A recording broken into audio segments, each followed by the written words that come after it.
Good evening, I'm Ian Hanomansing. Tonight, Canadians in COVID hotspots figure out Thanksgiving's Plan B. This isn't about punishing anyone. This is about ensuring that we have a viable healthcare system. Will this weekend add fuel to the fire? The growing tension over vaccine mandates. There have been threats, there's been property damage. And candid conversations about convincing holdouts. Also tonight, profiting from online obituaries. That's really alarming and unsettling. You might think you're donating to a family's cause after a loved one dies. Go Public reveals, be careful where you click. My dad would absolutely want this to be brought to light. Plus, a UBC prof's pop culture moment, getting a shout out on a smash hit show. I started getting all these emails and texts. This is The National. For many Canadians, Thanksgiving is a time to gather with family and friends, a welcome break during this long pandemic. But for the second straight year, a concerning question: what impact might the holiday weekend have on COVID? After last Thanksgiving, cases surged and became a deadly wave of hospitalizations by winter. This time, most of us are vaccinated, but the virus is much more infectious. And the fourth wave has already put severe pressure on some hospitals. What happens next now depends largely on the precautions we take. Rafi Boudjikanian looks at the Thanksgiving dinners across the country and what it could mean for the pandemic. This might not be a normal Thanksgiving dinner, but it has all the right ingredients. I have some fun time with my friends and we don't see each other since COVID. The Zadie's also trading in turkey and trimmings for travel and trees. We came from Toronto to see the leaves, and the whole park is really beautiful. Celebrating the holiday safely, top of mind this Thanksgiving, particularly in parts of the country hit hard by the pandemic. My boyfriend and I, we were planning to go to Crow's Nest, so that kind of got stumped a little bit. Restrictions vary. Alberta has limited indoor gatherings to 10 people if they're vaccinated. In Saskatchewan, where daily new cases per capita lead the provinces, there are no restrictions on household gatherings. And around Thanksgiving tables in New Brunswick this weekend, the rules say single families only. We have 30 in ICU with very little capacity left in our ICU units. This isn't about punishing anyone. This is about ensuring that we have a viable healthcare system. Thanksgiving gatherings are also banned in Yellowknife. The Northwest Territories faces a record-breaking number of active cases. Officials there are hoping the promised mandatory proof of vaccination rules for travelers come soon. This is a place that has a lot of remote communities without roads. There'll be a pickup in vaccinations so that people can continue to fly out of their communities. On Rosemary Barton Live, the Transport Minister said the national plan is in the works. The provinces will be issuing those certificates, but we're working with them on a national standardized format that includes QR codes. The feds hope that's only weeks from now, but however that impacts future vaccinations won't protect Canadians this weekend. Preventing infections now will depend on Thanksgiving choices like these. Rafi Boudjikanian, CBC News, Ottawa. The overwhelming majority of Canadians have rolled up their sleeves, but the virus has shown it can reach those who have not. At this point, 88% of eligible Canadians, those aged 12 and up, have at least one dose of the vaccine. 82% are fully vaccinated. That leaves more than 3 million eligible Canadians unprotected and far more likely to be hospitalized with COVID. Canada's hospitals already have more than 2,500 COVID patients, still at or near record levels in the hard-hit provinces. In part to encourage more shots, vaccine mandates are coming to more workplaces and public spaces. And Marina von Stackelberg shows us as deadlines loom, the pushback grows. Instead of serving cold ones, businesses like this brewery are managing hot-headed customers. It's been less than 2 weeks since Saskatchewan brought in its vaccine requirements for bars and restaurants. When we asked him for proof of vaccination, he showed us an image that was a picture of a middle finger. And at that point, he wanted to speak to me and wanted to make it very clear that he hoped we went out of business. It goes beyond obscene gestures. For supporting vaccine passports, British Columbia MLA Mike Bernier says people threatened to shoot him. As more workplaces introduce mandates, the pushback could become more widespread. There have been, threats to some of the senior administration. There's been property damage. Windsor Regional Hospital in Ontario is among the first to require all of its staff be vaccinated. 57 of them refused, half of them nurses. They were all fired. I do think it's unfortunate that we as a healthcare organization had to make this move and take this step on our own. I absolutely believe that this is something that should be mandated at a higher level, whether that's provincial or federal, to protect the individual organizations from some of the blowback that we've been feeling. Accommodating the unvaccinated, also a challenge healthcare workers face on the job. In Manitoba, one ER doctor tried to allow an unvaccinated visitor into the hospital to say goodbye to his dying mother, but he refused to wear a mask. I politely asked him to. He was very upset, actually came up to my face, coughed right in it, and actually pushed me aside.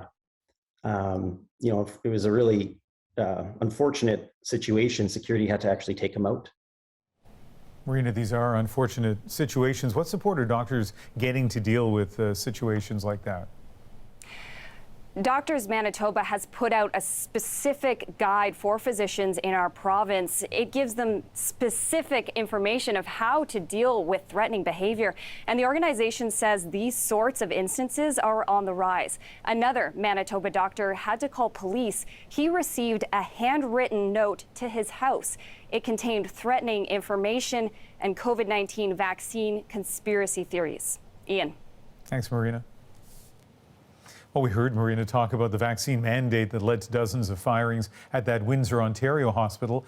In Quebec, a province-wide deadline for the shot is coming Friday and could take thousands of healthcare workers off the job. There's going to be an impact. 15,000 people. We were probably already missing 15,000 people at least. According to the province's health minister, as many as 15,000 workers are unvaccinated. Other hospitals in Ontario will also see mandate deadlines in the coming weeks.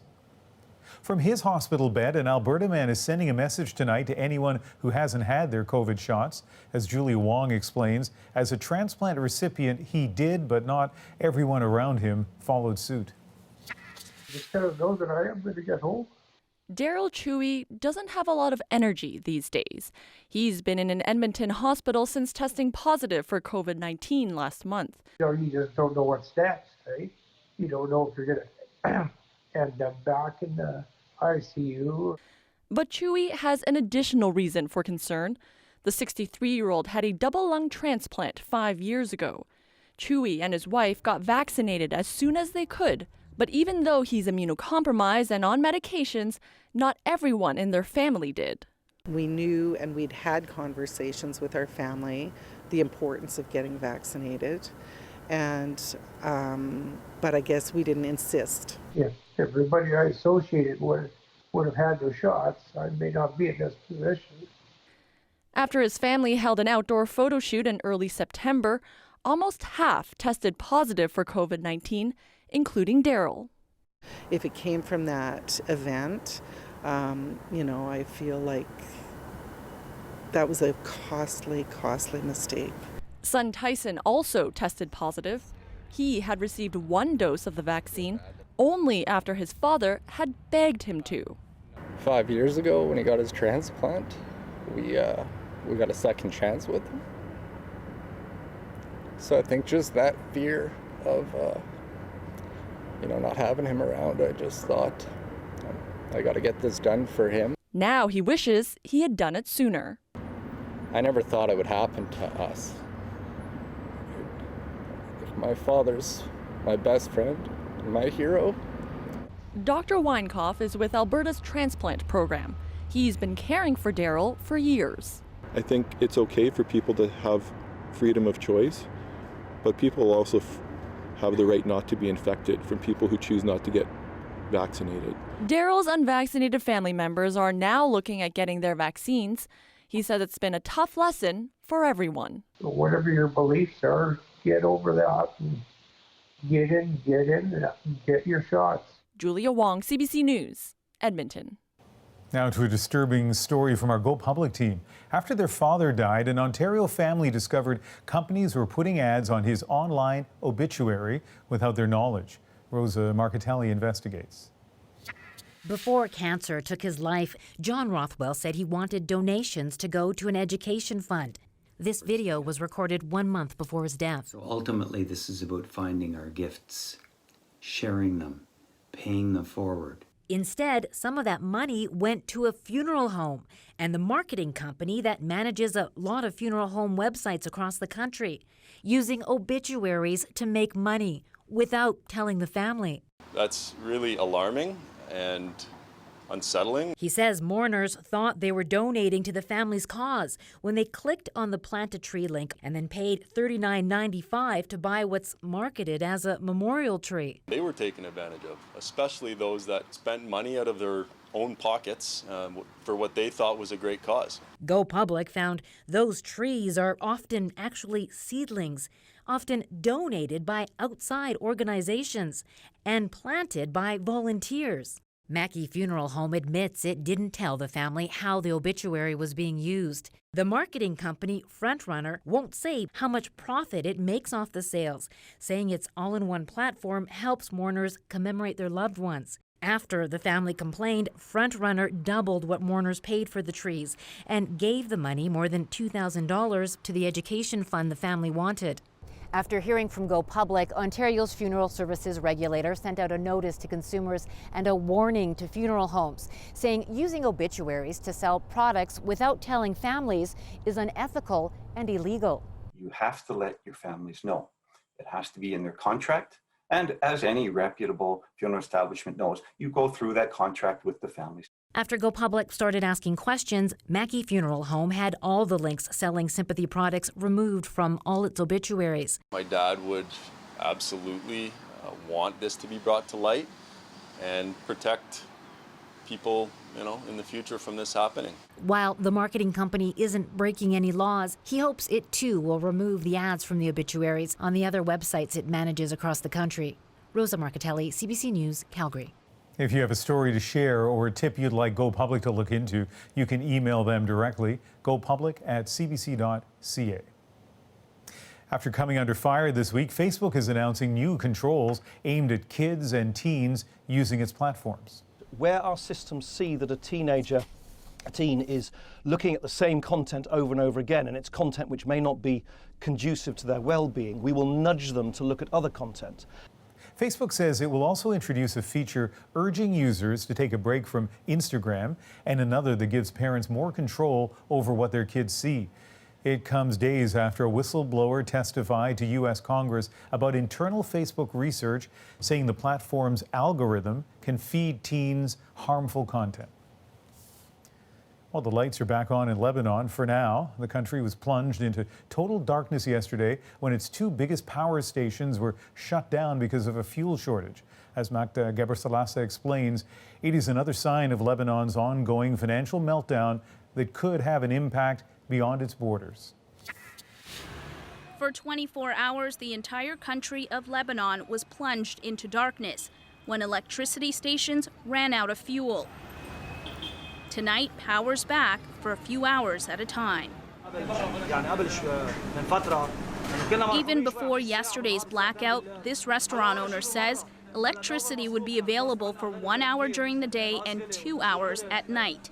His costs have doubled as fuel prices have soared. We are destroyed, he says. The country is in the grips of an economic crisis, the worth of its currency plummeting by 90% since 2019.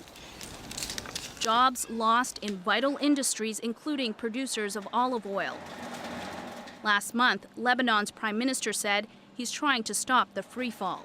At this stage, yes, I'm doing the quick fixes that it needs to be done immediately, especially energy. A U.S.-supported plan to get electricity and gas from Jordan and Egypt is in the works. Meanwhile, Iran is flexing its muscles. Its foreign minister met with Lebanese officials. He says Iran is ready to build 2 power plants in Lebanon within 18 months. Hezbollah has also been bringing trucks of Iranian fuel into the country despite U.S. sanctions. What Hezbollah is doing is it's turning itself into one of the strongest fuel cartels in Lebanon. Iran's involvement could be destabilizing, warns this expert. They are a threat to the region, to the people in the region, but they're also a catalyst for the other side of extremism, which is the Sunni extremism, ISIS, Al-Qaeda, etc. She says the international community needs to come up with a plan to keep Iran at bay and the lights on in Lebanon. Magda Gebrselassie, CBC News, Washington. There were more crowds today outside a Kabul passport office, a hot commodity after Taliban authorities began issuing passports to Afghan citizens this week. Applicants were met with heavy security as officials tried to keep order. Hundreds of thousands of people have fled the country since the Taliban took over in August. Meanwhile, senior Taliban officials are in Qatar for their first meeting with U.S. officials. Western countries are struggling to engage the Taliban without granting the legitimacy it seeks. Protecting the rights of women could go a long way to reassuring the West. In Afghanistan today, women activists declared this a day of solidarity. Holding signs that demanded political participation, the women fear the Taliban will strip away 2 decades of hard-fought human rights, preventing them from things like employment and education. As the world grapples with the shape of this new Afghanistan, it's worth listening to one of the most important voices for the rights of its women and girls. When the Taliban returned to power, Mahbouba Siraj remained in Kabul to test the claims of the new rulers that women will not be sidelined. CBC News is in Afghanistan, where Susan Ormiston sat down with Siraj. How would you describe it right now for women in Afghanistan? We are kind of waiting to see what can happen. It can go right or it can go wrong. But from what I'm getting, the feeling that I'm getting is not going to go wrong. But what's right? Right is when the girls can go to school. That's right. So they're not now? I know. But they are slowly and slowly starting. And these people are slowly and slowly looking at it, and they're realizing that that's not the name of the game anymore. They cannot hold the girls back. Are you confident of that? I am. The Taliban don't have much time to really sit down and think and dwell and rethink and rethink and rethink. There is no rethinking about this. Girls, they have to go to school, period. The world is going to make a decision whether to recognize the Taliban or not. And a whole lot of it depends on their action, whether they are going to let the girls go to school or not. What will you be watching for in the next few months? I will be watching for the Taliban's willingness, because my analysis says that they are going to be slowly and slowly, giving to the right ways of life in Afghanistan. Is that the optimist or the realist? Oh, this is the realist optimist, Mahbouba. All the way through and through. I mean, like that realist without the optimist cannot live, neither that optimist without the realist. So yeah, they are combination of both of them. Mm-hmm. I have to live like that, otherwise I just die.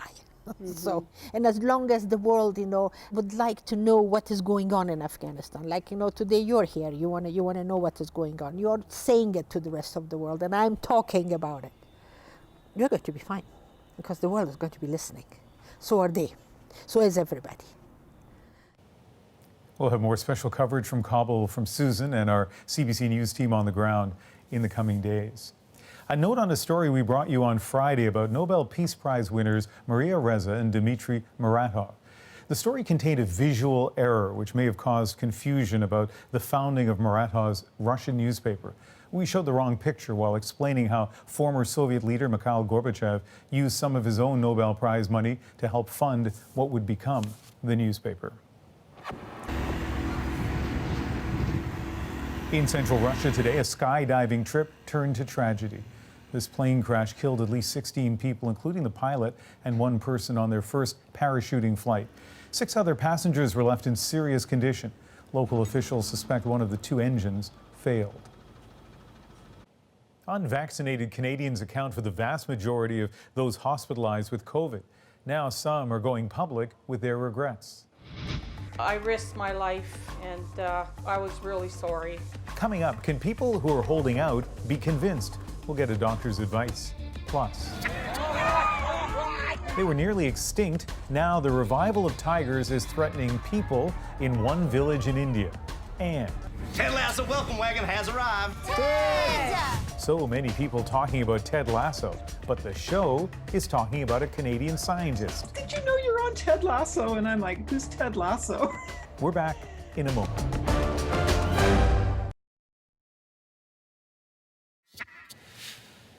Welcome back. Many families are reflecting this weekend about what they're grateful for.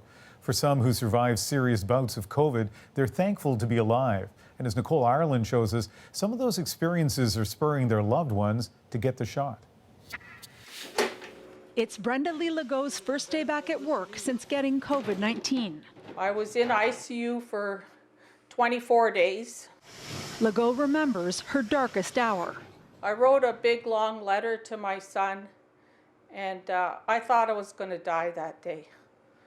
She survived, but has permanent lung damage. She wishes she had been vaccinated. I was hesitant. You're hearing a lot of things on media and, you know, Facebook and stuff, and, you know, you're seeing videos on YouTube, and it's kind of scary. Legault hopes that speaking out will help others dismiss misinformation and get the shot. Don't do like I did. I risked my life, and I was really sorry.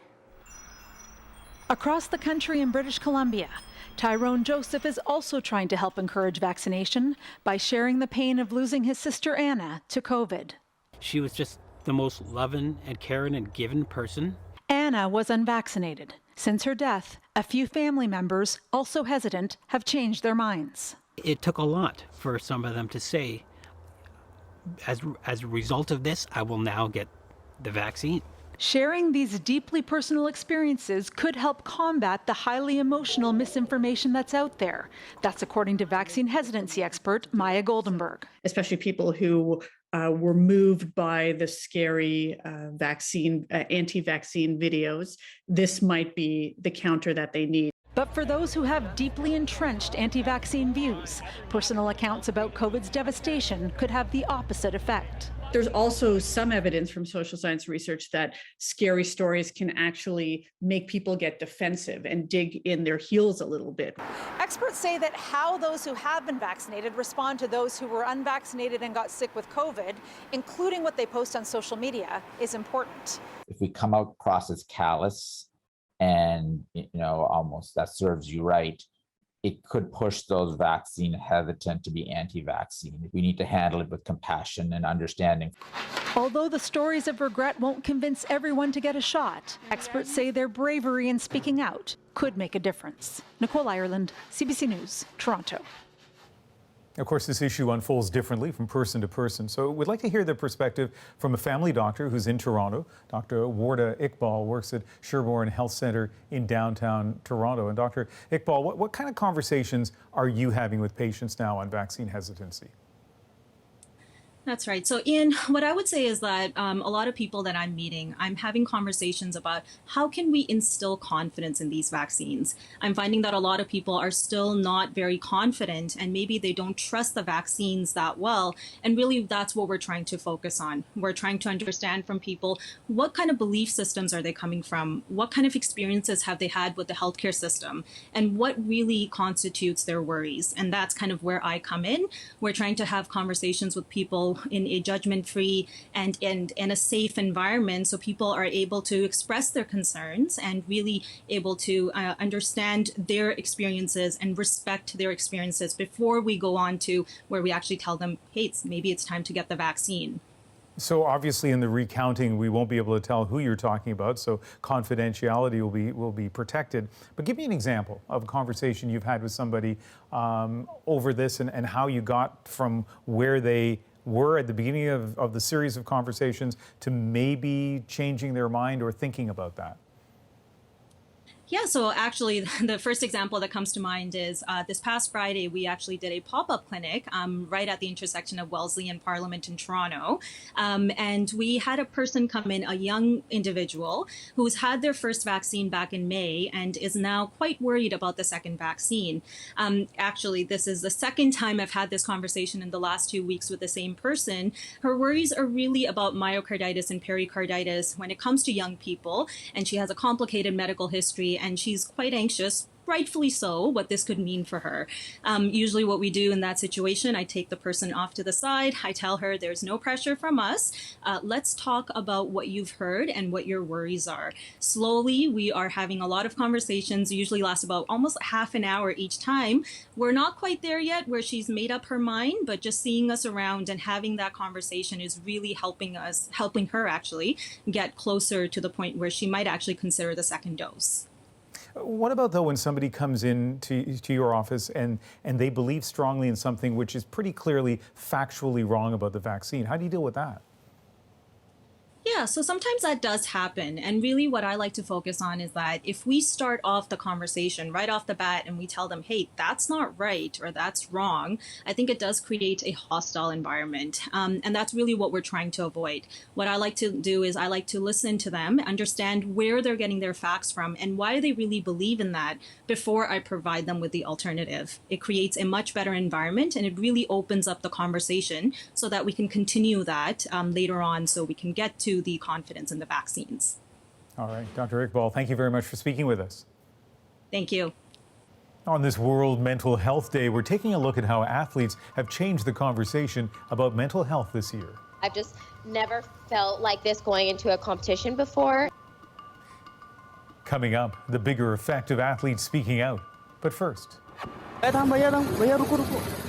what's behind frightening scenes playing out in one Indian village where people are living in fear of the growing number of tigers? Stay with us.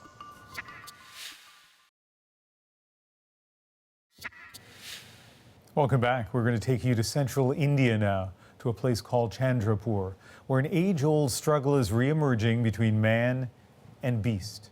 As Salima Shivji shows us, a concentrated effort to preserve a dwindling tiger population has created a deadly danger for people.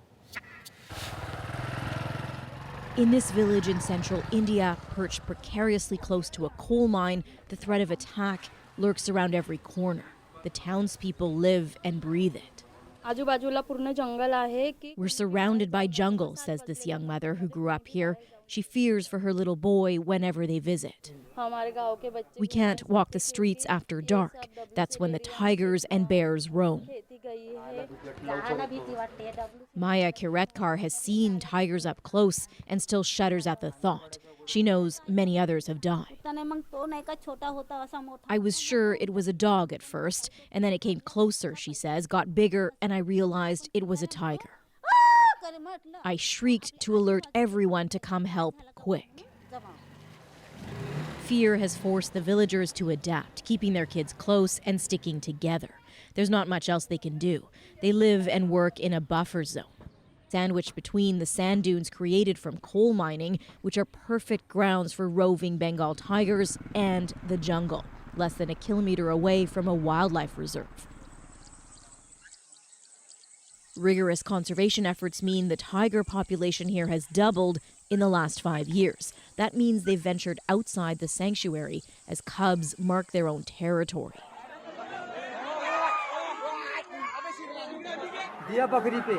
Leading to terrifying interactions with humans. Sheer panic and chaos. Even the grounds of Chandrapur's coal-fired thermal power plant aren't safe. It's been overrun. Some 8 tigers have moved in and made the plant their new home, frightfully close to the city and its people. It's so bad that locals are making the barrier wall around the plant higher for extra protection.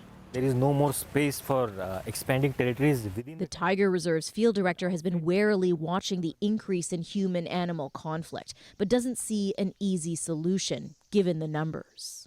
The number of tigers that we have inside the tiger reserves and the number of tigers that are outside the tiger reserve, it's almost equal. So Maybe we have more tigers outside the tiger reserve than within the tiger reserve. Outside, the tigers increasingly used to seeing humans and increasingly on the attack. Every year now in Chandrapur, between 30 and 40 people are killed by tigers. The animals can't be forcibly moved to another forest. They've lost those survival skills, and so they stay. To help curtail the threat of attacks, the Forest Ministry has recruited volunteers. They patrol villages like this one, tracking reports of tiger sightings, talking to villagers. Today, they gather to update their team coordinator. One by one, the volunteers tell him what they've gleaned. A tiger a few days ago, too close to homes, this man reports. Even as some in this village describe harrowing sights of wild animals right on their doorstep, others shrug it off. Yes, of course it's dangerous, this man says, but somehow I've gotten used to it. Just today, I saw a tiger's pug mark in my field. Raghunath Surthikar's encounter was far more severe. It landed him in hospital with a nasty gash to his head and a mangled hand. I was petrified. It happened so fast, but somehow I raised my hand to fend the tiger off. His pain hard to forget, and it seared on the minds of many in these villages surrounded by danger, trapped in an uneasy coexistence full of risk. Salima Shivji, CBC News, Chandrapur, India. Manitoba farmers have been hard hit by drought, but it hasn't stopped their generosity. Here's our potatoes in here. Still ahead, coming together to keep a Thanksgiving tradition alive. But first, that bike helped me start my first employment in Canada doing food delivery. A bike program that gives away more than just free wheels. Stay with us.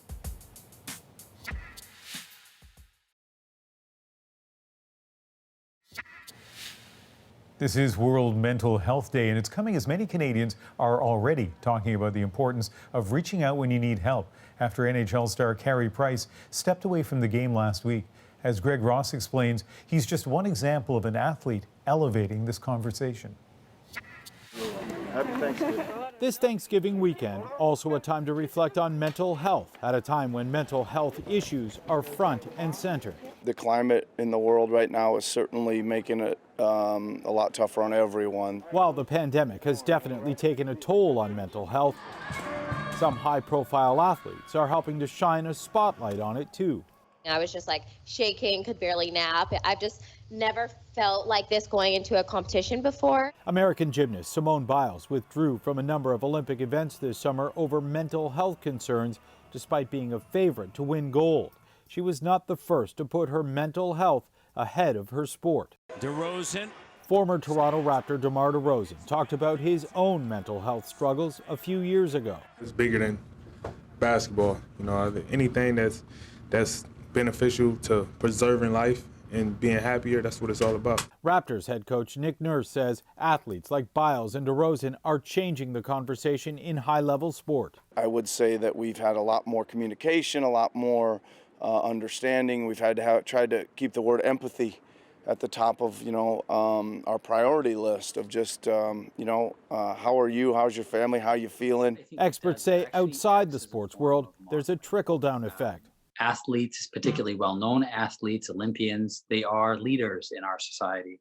And when they step forward to talk about their mental health, it allows many of us to not just talk about ours, but also be aware of ours.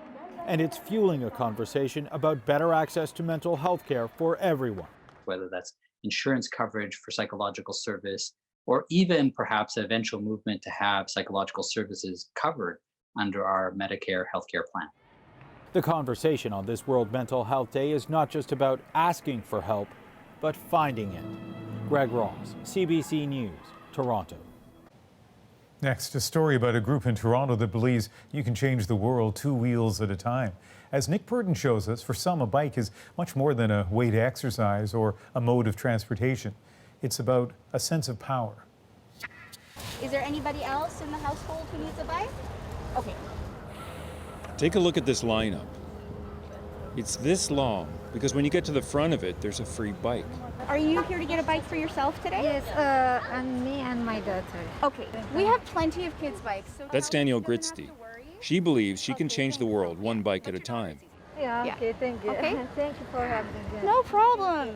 When I connect someone with a bicycle, I feel like I'm giving them freedom. I think that a bike is giving people an advantage. Like they can do this, they're empowered. So anybody who is in this part of the line, we're gonna start soon. Danielle is part of a nonprofit organization called the Gateway Bike Hub. I've seen bikes change people's lives in a lot of different ways. They always end up gaining confidence, and that's what drives them into whatever else they end up doing. This is Flemington Park, a neighborhood in Toronto with one of the highest rates of crime and gang violence in the city. Okay. Also waiting for your match? Okay, perfect.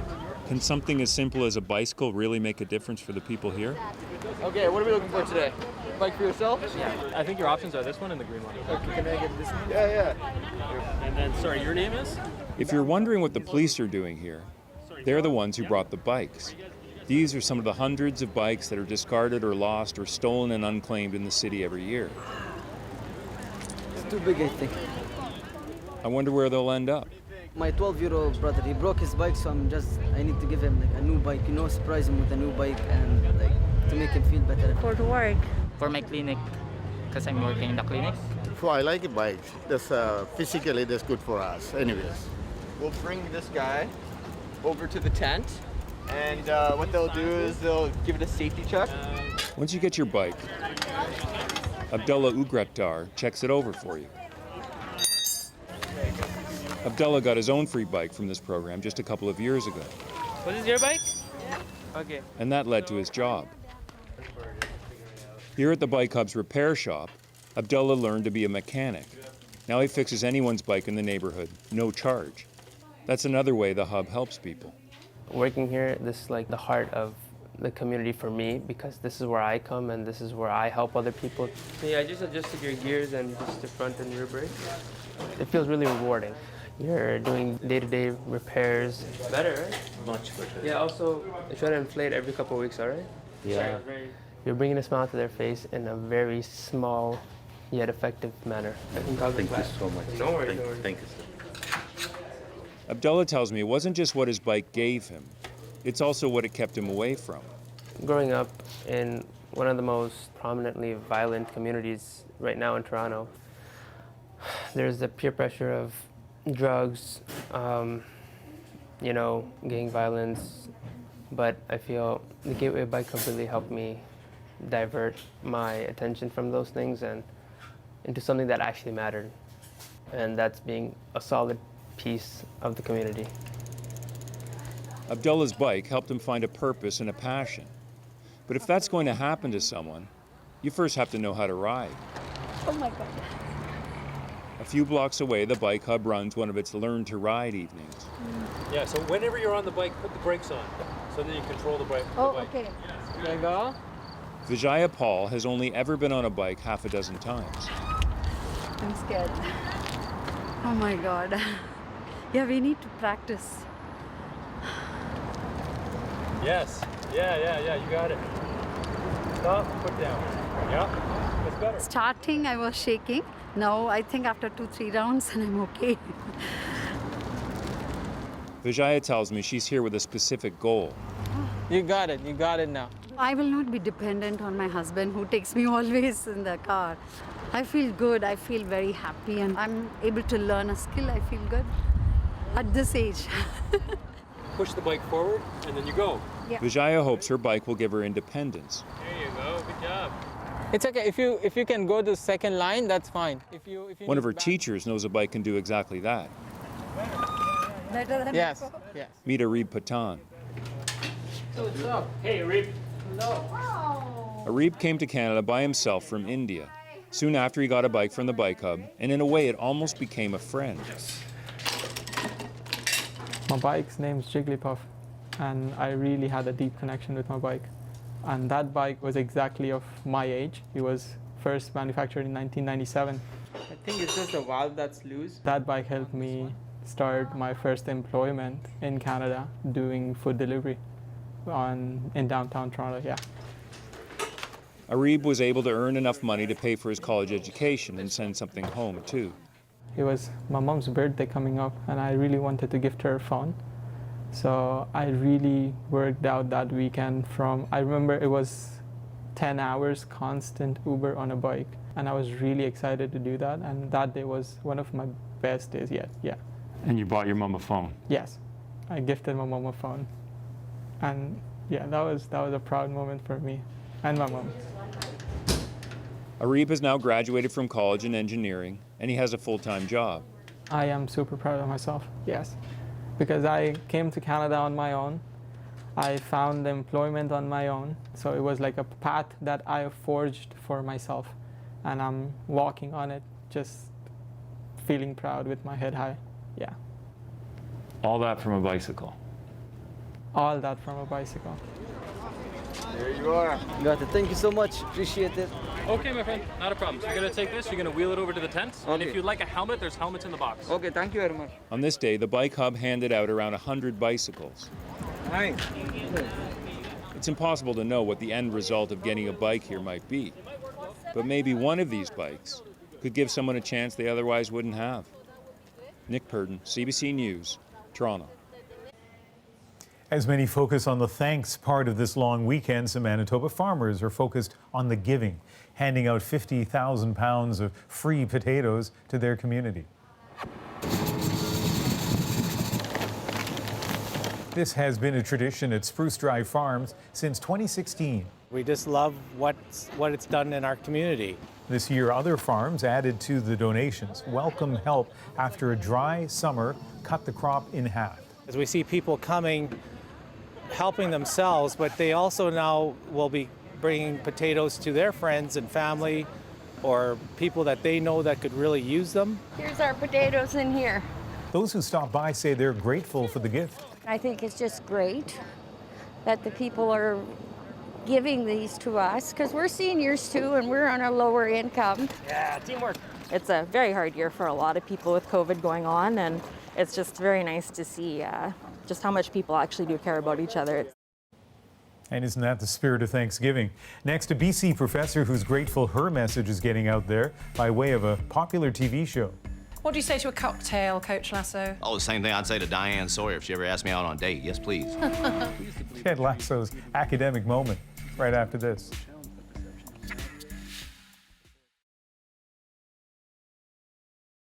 The Ted Lasso welcome wagon has arrived. A taste of the critically acclaimed comedy Ted Lasso. If you watch the show, you know the premise. Ted Lasso is a U.S. football coach who knows nothing about soccer. And tonight we bring you a Canadian scientist who knew nothing about the show but suddenly found herself caught up in its sweet, quirky popularity. In our moment. I started getting all these emails and texts, and especially from my daughter's boyfriend. He says, "Did you know you're on Ted Lasso?" And I'm like, "Who's Ted Lasso?" The AFC Richmond announced the hiring of their new manager, American football coach Ted Lasso.